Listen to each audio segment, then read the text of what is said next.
Students, मेरा नाम नकुल चौहान है और मैं आप लोगों को 12th क्लास के अकाउंटेंसी का सिलेबस पढ़ा रहा हूं। आज हमारी वीडियो नंबर 1.8 है। लास्ट वीडियो 1.7 में हमने दो टॉपिक मेनली कवर करे थे, जिसमें हमने एक तो निकाला था क्लोजिंग कैपिटल से ओपनिंग कैपिटल और दूसरा टॉपिक हमने पढ़ा था कि प्रॉफिट एंड लॉस, एप्रोप्रिएशन और पार्टनर्स कैपिटल अकाउंट। इस पूरे टॉपिक से जनरल एंट्रीज कैसे पास की जाती है, क्लियर है। आज का जो हमारा टॉपिक है वो इस चैप्टर का सबसे ज्यादा इंपॉर्टेंट टॉपिक होगा, जिसके ऊपर कंफर्म है पेपर में कोई ना कोई क्वेश्चन आता है, चाहे वो 1 नंबर में आए। मैं ये नहीं कह रहा कि हाँ इसके ऊपर तुम्हारा 6 नंबर में क्वेश्चन आएगा या 4 नंबर में, कितने में भी कभी कभी 1 नंबर में एक छोटी सी एंट्री भी पूछ ली जाती है। बट मैं ये कह रहा हूं कि हर साल पेपर में इस टॉपिक से क्वेश्चन आता ही आता है, ठीक है। तो आज का टॉपिक हमारा क्या है? Adjustment for incorrect adjustment in past. अगर हमने कोई गलत एडजस्टमेंट कर दी है कब? पास्ट में, तो उसका हम एक तरीके से रेक्टिफिकेशन किस तरीके से करेंगे या फिर एडजस्टमेंट किस तरीके से करेंगे। देखो भाई, कोई भी पर्सन इतना परफेक्ट नहीं होता कि वो गलती ना करे। भाई होती है गलती, तुमने अकाउंटिंग रिकॉर्ड्स मेंटेन करे थे, गलती से कोई छोटी मोटी गलती की वजह से तुम्हारे प्रॉफिट गलत डिस्ट्रीब्यूट हो गए थे। अब इस गलती को तुम्हें सही करना है, इस एरर को तुम्हें रेक्टिफाई करना है, ठीक है। जब इस एरर को हम रेक्टिफाई करेंगे तो कैसे करेंगे? सेम काम यही हमें पार्टनरशिप में करना है। जब पार्टनरशिप अकाउंट बनाते हुए कभी पास्ट में कोई एरर आ जाता है, अकाउंटिंग रिकॉर्ड में कोई चीज मिस्टेक से, किसी गलती की वजह से गलत लिख जाती है या गलत डिस्ट्रीब्यूट हो जाती है, तो उस कंडीशन में एरर्स जनरेट होते हैं, गलतियां बन जाती हैं, कुछ एरर्स बन जाते हैं कुछ, तो उन एरर्स को ही हमें रेक्टिफाई करना है। एरर्स को रेक्टिफाई करने के लिए हम क्या करें? अब पार्टनरशिप अकाउंट कहते हैं कि एरर्स को अगर तुम रेक्टिफाई करना चाहते हो तो तुम्हारे पास दो ऑप्शन है। अगर वो एरर्स जितने भी जनरेट हुए थे, तुम अगर चाहो तो उन सभी एरर्स के लिए एक कंबाइंड एंट्री पास कर सकते हो, एक सिंगल एंट्री में सारे एरर्स को खत्म कर सकते हो, रेक्टिफाई कर सकते हो। बट अगर तुम चाहो तो हर किसी सेपरेट एरर के लिए, मान लो हमारे लिए 4 एरर्स आए थे, तो चारों के लिए 4 एंट्रीज पास कर देना, एडजस्टमेंट एंट्रीज पास करो हर किसी सेपरेट एरर के लिए। मैंने 2 तरीके बताए। अगर हम एरर को रेक्टिफाई करना चाहते हैं तो रेक्टिफाई करने के लिए पहला तरीका, एक सिंगल कंबाइंड एडजस्टमेंट एंट्री हमें पास करनी होगी। बट दूसरा तरीका, हमें हर किसी सेपरेट एरर के लिए एडजस्टमेंट एंट्री पास करनी होगी। जितने एरर्स उतनी एंट्रीज हमारी जनरेट होती चली जाएंगी, क्लियर है। तो चलो थोड़ा पढ़ाना स्टार्ट करते हैं। जो हमारा एरर वाला ये टॉपिक है, जिसमें हमें पास्ट एडजस्टमेंट करनी है। पास्ट एडजस्टमेंट क्यों कहा गया? क्योंकि ये उन एरर से रिलेट करती है जो क्रिएट हुए थे, जो जनरेट हुए थे कब? पास्ट में, ठीक। Sometimes after closing the account of A partnership, कभी कभी जब हम पार्टनरशिप के अकाउंट जो हमारे क्लोज होते हैं, फॉर सम एरर्स और ओमिशंस, कुछ एरर, कुछ गलतियां या ओमिशंस, कुछ भूल, ओमिशंस होते हैं जब हम किसी चीज को भूल जाते हैं, in the account of earlier year, कुछ पुराने ईयर्स के जो अकाउंट हमने बनाए थे उन अकाउंट्स में आर नोटिस, वो नोटिस करे जाते हैं। These errors and omissions are rectified. In errors और ओमिशंस को रेक्टिफाइड करना होता है bye adjusting the capital account. Rectify करने के लिए हम क्या करेंगे?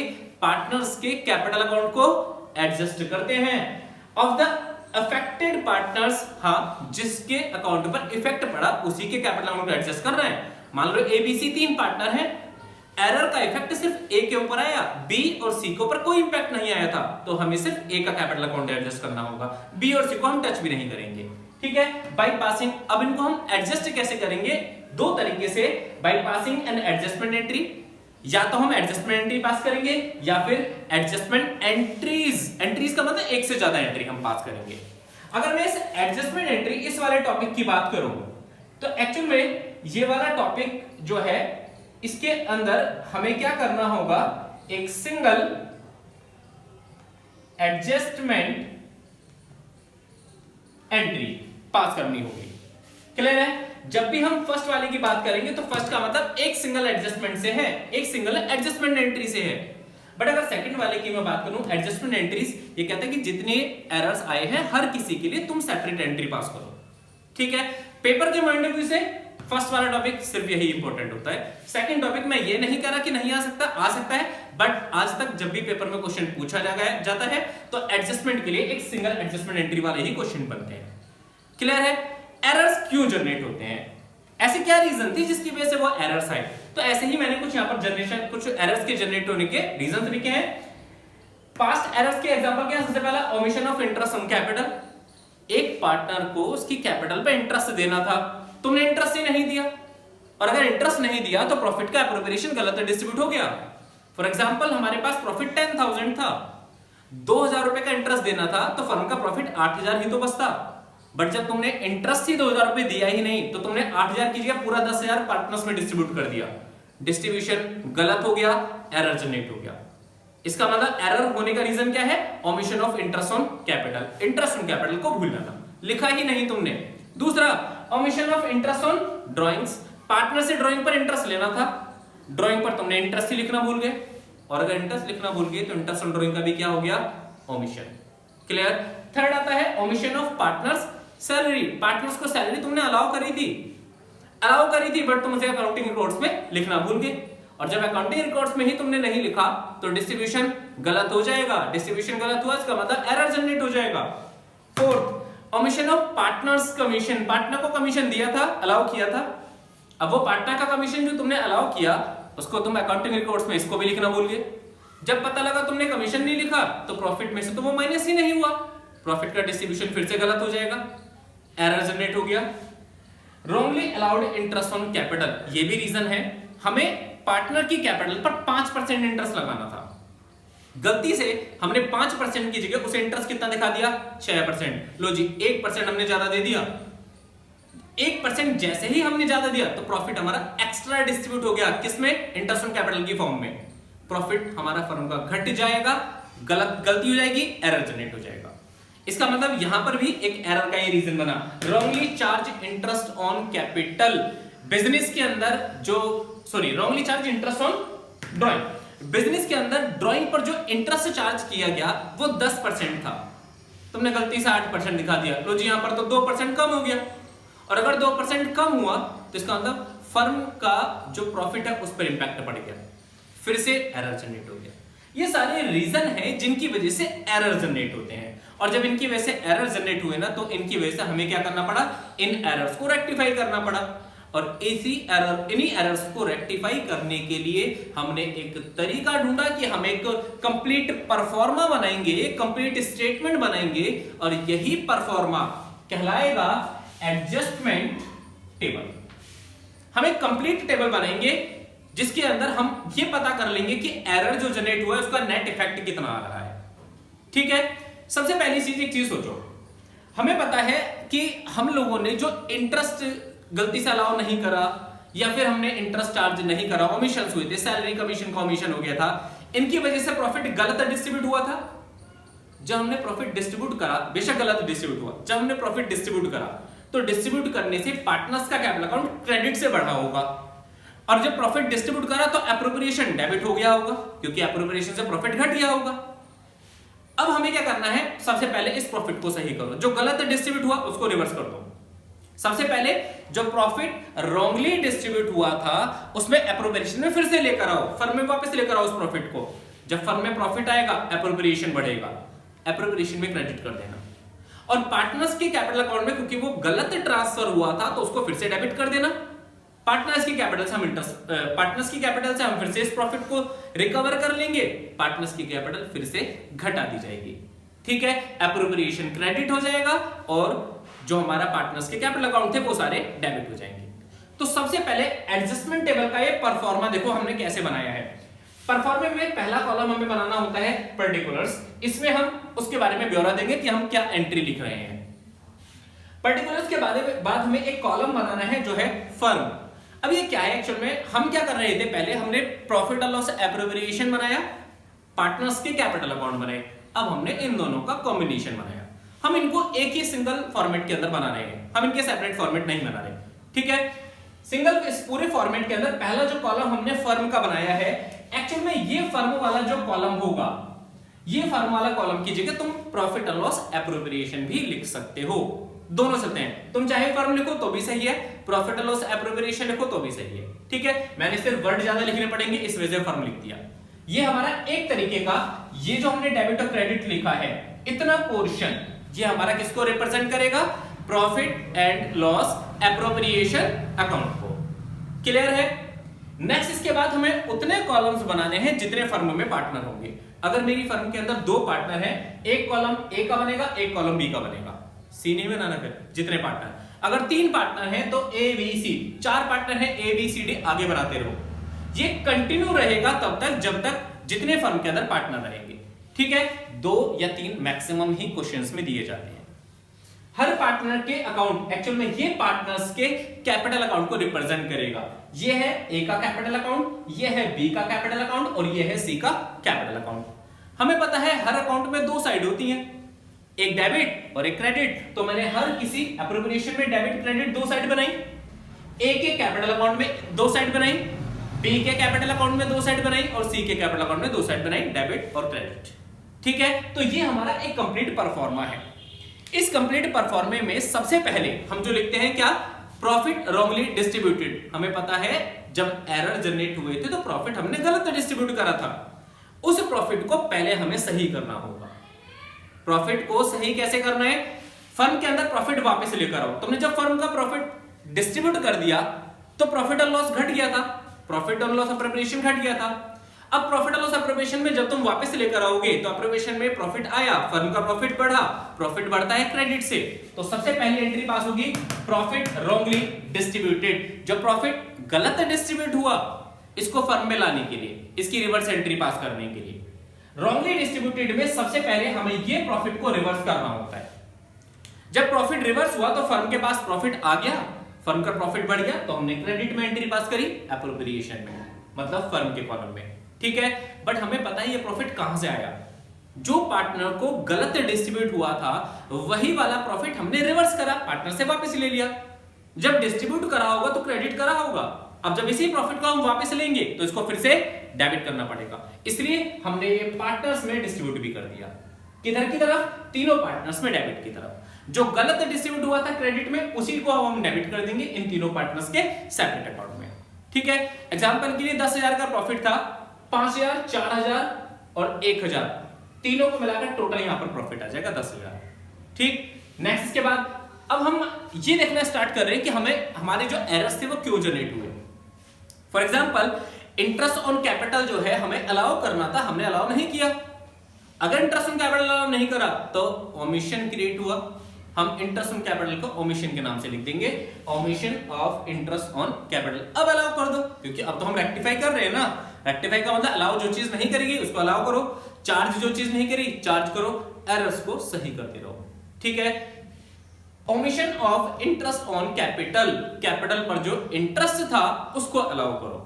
अलाउ करेंगे तो ऑब्वियसली बात है, अब नॉर्मल बेस है, हमें ये पे करना था तो फर्म इसे पे करेगी।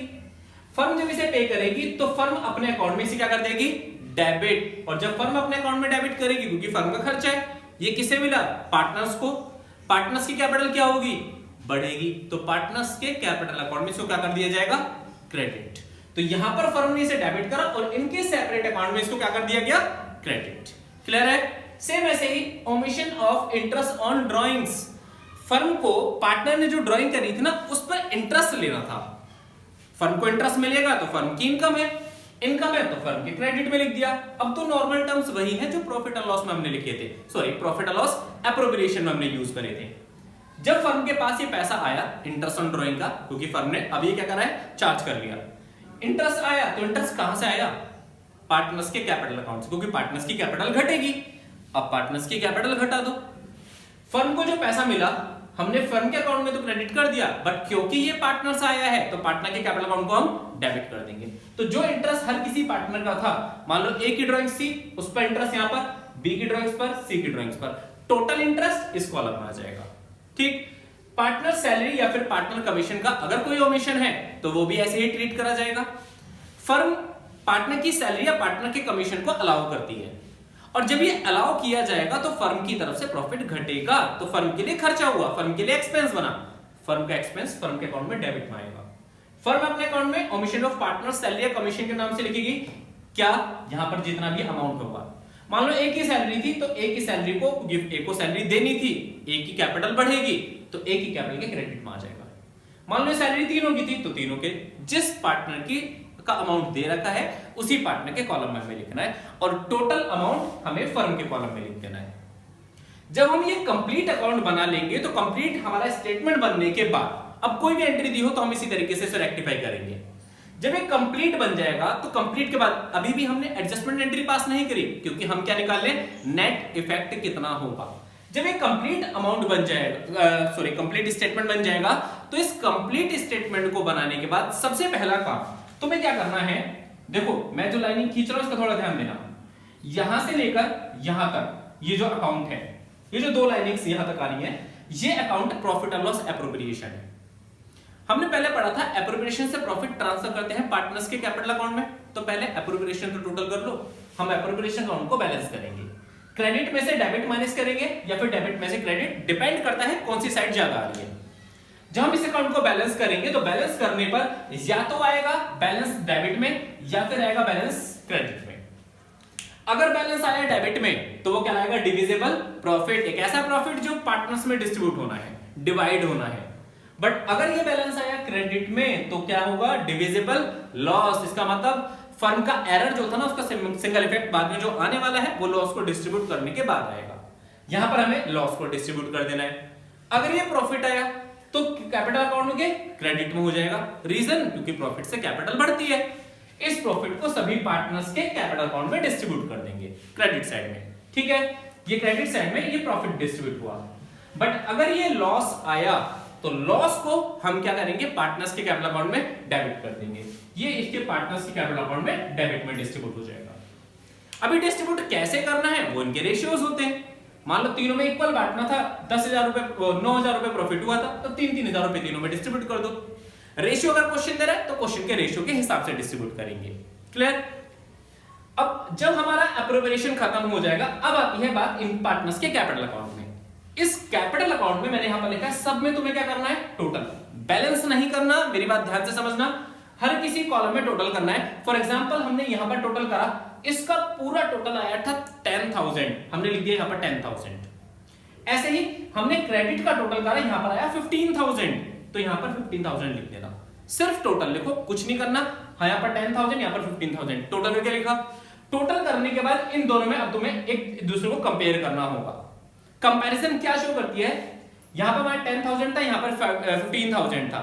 ये क्या शो करता है कि बैलेंस जो किसी पार्टनर को मिलना है, किसको, ए पार्टनर को जैसे मिलना है 15,000 मिलना है, इसका मतलब 10,000 15,000 के बीच का डिफरेंस जो है 5,000 है, उसे 5,000 ज्यादा मिलना है। और अगर मिलना है 5,000 ज्यादा तो इसकी कैपिटल जो ए है उसकी कैपिटल को हमें बढ़ाना होगा 5,000 से। या नॉर्मल तुम ऐसे ध्यान रख सकते हो, दोनों पार्टनर का जब हम बैलेंस करेंगे, दोनों पार्टनर का टोटल करने के बाद इनको कंपेयर करेंगे, तो कंपेयर करने में डेबिट और क्रेडिट में चेक कर लेना एक्सेस कौन सा है, ज्यादा कौन सा है। एग्जांपल के लिए यहाँ 10,000 था या 15,000 था, क्रेडिट ज्यादा है ना, कितने से ज्यादा है, 5,000 थे तो 5,000 एक्सेस है, क्रेडिट में है ना तो उसे क्रेडिट में यहां पर लिख देना 5,000, ठीक। ऐसे ही बी के लिए डेबिट और क्रेडिट है, मान लो बी का कुछ डेबिट ज्यादा हुआ तो इसके डेबिट में जो जितना ज्यादा है उतना लिख देंगे। भाई फॉर एग्जांपल यहां पर मैं एग्जांपल लेके चलता हूं, मान लो ये है 8,000 और ये था 15,000 या फिर ये है 5,000, ठीक है। अब मुझे पता है जब मैंने इनका टोटल लिखा, यहां 8,000 यहां 5,000, तो दोनों में अगर देखा जाए तो ये कितना जाए है 3,000, कौन सी साइड है, डेबिट, तो यहां पर हम लिख देंगे डेबिट। इस तरीके से तुम्हें इसे शो करना होगा, दोनों साइड में जो अमाउंट पहले टोटल करो, टोटल करने के बाद कंपेयर करो कि कौन सा अमाउंट ज्यादा है, जो अमाउंट ज्यादा होगा उसे उसी साइड कितना एक्सेस है उस एक्सेस अमाउंट को लिख देंगे।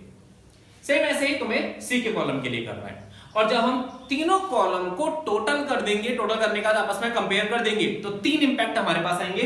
पहला इंपैक्ट ए का, डेबिट क्रेडिट में से कौन सा ज्यादा है, ऐसे इंपैक्ट बी का, डेबिट क्रेडिट से कौन सा एक्सेस आ रहा है, और ऐसे ही सी का, डेबिट क्रेडिट से कौन सा एक्सेस आ रहा है। और जब ये एक्सेस आ जाएगा तो ये एक्सेस अमाउंट ही हमारे पास नेट इफेक्ट होते हैं। इन्हीं नेट इफेक्ट के बेसिस पर हमें एक एडजस्टमेंट एंट्री पास करनी होती है, और यही एडजस्टमेंट एंट्री एक कंबाइंड सिंगल एडजस्टमेंट एंट्री होगी। इसी एडजस्टमेंट एंट्री को हमें लास्ट में पास करना है। ये एडजस्टमेंट टेबल बनेगी, इस एडजस्टमेंट टेबल के बेसिस पर जो मैं एंट्री पास करनी है उसका क्या बेस होगा, डेबिट करा जाएगा किसको, हुज डेबिट इज एक्सेस। जिसका डेबिट ज्यादा है उसको डेबिट कर दो, और क्रेडिट करा जाएगा किसको, हुज क्रेडिट इज एक्सेस, जिसका क्रेडिट ज्यादा है उसे क्रेडिट कर दो। ठीक है, ये हमारी एडजस्टमेंट एंट्री है। मैं एक बात फिर से रिपीट कर रहा हूं, आज का हमारा ये टॉपिक 12th क्लास के फंडामेंटल ऑफ पार्टनरशिप का सबसे ज्यादा इंपॉर्टेंट चैप्टर है। अगर आपको 12th क्लास की पार्टनरशिप के पहले चैप्टर से कहीं कंफ्यूजन जनरेट हो सकती है तो वो सिर्फ क्या है, ये एडजस्टमेंट टेबल। तो इसलिए मैं बोल रहा हूं इसको परफेक्ट पढ़ो। मैंने एडजस्टमेंट ऑफ टेबल का कंप्लीट कंटेंट तुम्हें इसके अंदर पढ़ा दिया। एडजस्टमेंट ऑफ टेबल में ये चीज ध्यान रखना, जब हम एंट्री पास करते हैं तो एंट्री हमेशा नेट इफेक्ट से पास की जाती है। नेट इफेक्ट का मतलब जो एक नेट अमाउंट हमारे पास आते हैं। ठीक है, तो आज की क्लास हम यही वाइंड अप करते हैं। आशा है आप लोगों को ये वीडियो मेरी ढंग से समझ में आई होगी। हमारी जो नेक्स्ट क्लास है उसमें हम अपना नेक्स्ट टॉपिक स्टार्ट करेंगे। हमारे चैप्टर जो है ऑलमोस्ट सारा कंप्लीट हो चुका है। एक छोटा सा टॉपिक है जो है guarantee of profit to a partner. जब मैं इसके न्यूमेरिकल सम्स पढ़ाऊंगा तो उसी के साथ वो गारंटी ऑफ प्रॉफिट में पढ़ाऊंगा, क्योंकि उसका कोई परफॉर्मा नहीं है, वो एक्चुअल में प्रॉफिट एंड लॉस एप्रोप्रिएशन से ही रिलेट करेगा। ठीक है, चलो आज की क्लास में बस इतना ही। अगर आपको ये वीडियो अच्छी लगी हो तो हमारी वीडियोस को लाइक कीजिए, हमारे चैनल को सब्सक्राइब कीजिए और वीडियोस को ज्यादा से ज्यादा लोगों को शेयर भी कीजिए। That's all for today.